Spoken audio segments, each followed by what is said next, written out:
मलाई अहिले धेरैजना सर म्यामहरूले चाहिँ एउटा प्रश्न सोध्नु भएको छ कमेन्ट बक्समा पनि र इनबक्समा। र त्यो प्रश्न चाहिँ के रहेछ भने चाहिँ मैले ब्रोकर एकाउन्ट पहिले खोलिसकेको छु तर प्यान नम्बर चाहिँ हालेको छैन, अब फेरि मैले प्यान हाल्न मिल्छ कि मिल्दैन भनेर सोध्नु भएको छ। सो पहिलो कुरा चाहिँ यो प्रश्न सोध्नुहुने सरहरूलाई र म्यामहरूलाई चाहिँ म एकदमै धेरै धन्यवाद दिन चाहन्छु, किनभने तपाईँको यो जिज्ञासाले धेरैजना साथीहरूलाई हेल्प गर्न सक्छ जो न्यू कमर हुनुहुन्छ, सेयर बजारमा लगानी गर्न खोज्नु भएको छ।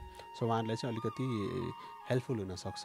र यो प्रश्नको उत्तरमा चाहिँ के दिन चाहेँ मैले भने चाहिँ तपाईँले अभियसली प्यान नम्बर एड गर्न पाउनुहुन्छ। पहिला चाहिँ प्यान त्यति धेरै ट्रेन्ड थिएन, तर प्यान हालेको राम्रो पनि हो, आफूलाई बेनिफिट पनि हुन्छ।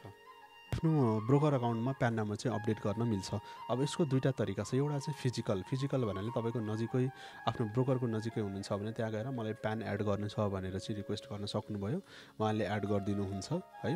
र अनलाइनबाट गर्न खोज्नुहुन्छ भने सिम्पल तरिका छ, तपाईँले जुन ब्रोकरमा ब्रोकर आइडी खोल्नु भएको छ त्यो ब्रोकरको कस्टमर सपोर्ट मेल निकाल्नु पऱ्यो।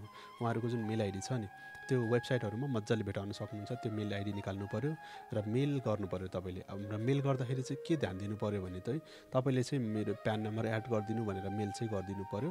र मेलमा एकदमै नछुटाउनु पर्ने कुरा चाहिँ तपाईँको फुल नेम अनि तपाईँको चाहिँ अब आफ्नो क्लाइन्ट आइडी, मोबाइल नम्बर, यो तिनवटा कुरा चाहिँ छुटाउनु भएन। र त्यो सँगसँगै तपाईँको प्यान नम्बर र प्यानको फोटो राखिदिनु भयो भने झनै राम्रो हुनसक्छ।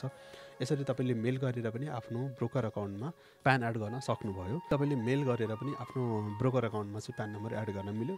त्यसको लागि तपाईँले कुनै ठुलो लामो प्रोसेस पनि जान पर्दैन। तपाईँले आफ्नो ब्रोकरको मेल आइडी चाहिँ पत्ता लगाउन सक्नु पऱ्यो र मेल आइडी निकालेर तपाईँले उनीहरूलाई मेलमा चाहिँ रिक्वेस्ट गर्न सक्नुहुन्छ प्यान अपडेटको लागि।